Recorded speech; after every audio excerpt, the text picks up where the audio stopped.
On this episode of The Best, there's lots of ways we can look to motivate ourselves to be more proactive in practice, but how about one we don't often think about? How about rejection?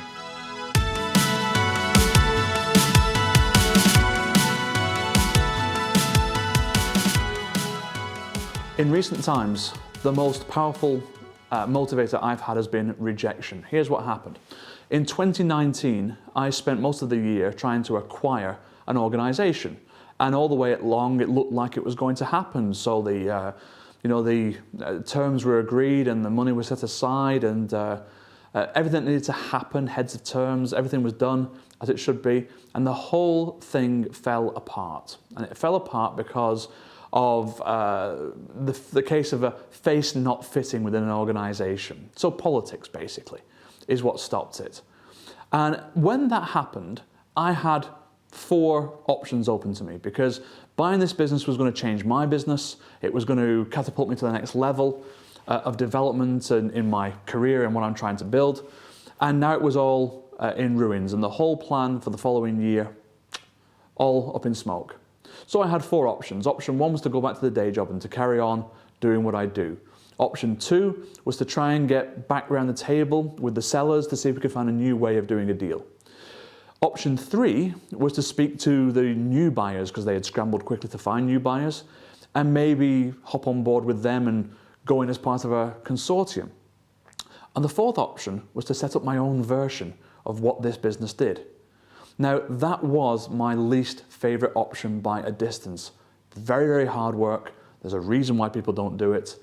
And when I went out to my professional colleagues, I asked 9 of my professional colleagues what I should do. I told them the story of what had happened. I was under a non-disclosure at that point, so I couldn't explain at the time, so it was all new information to them. So they were just hearing about it for the first time, and I said, okay, there's 4 things I can do, which should I do? And all of them picked the 4th option, which was setting up my own version of what I was trying to buy, which was by far and away my least favorite option, the one I really didn't want to do. So that happened in 1 month. In the 2nd month, I went out to try and see if I could establish it, and in the 3rd month, I was actually able to get it off the ground. In the 4th month, it became an established business making a profit in its own right. 4 months. Now, it's of no comparison to the one I was going to buy. That one's established and built and in great shape.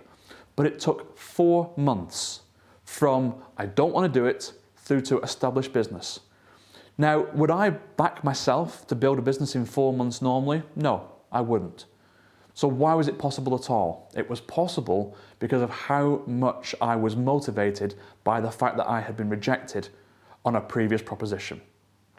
Now, for us, we are sometimes a little bit blasé about winning new work, growing the practice, recruiting new people, whatever it happens to be on practice development. Because, recurring fees, take it easy, no big deal, okay? But how about when we lose the deal because we were not a better option? How about when we lose the person because we weren't the better employer? How about when we are not what the website claims we are? Can you use rejection as a powerful motivator? I certainly can. And if you want help in developing the practice, just click the link below and it'll take you to the page that will get you started on the whole conversation. Until then, I'll see you in the next episode. Bye for now.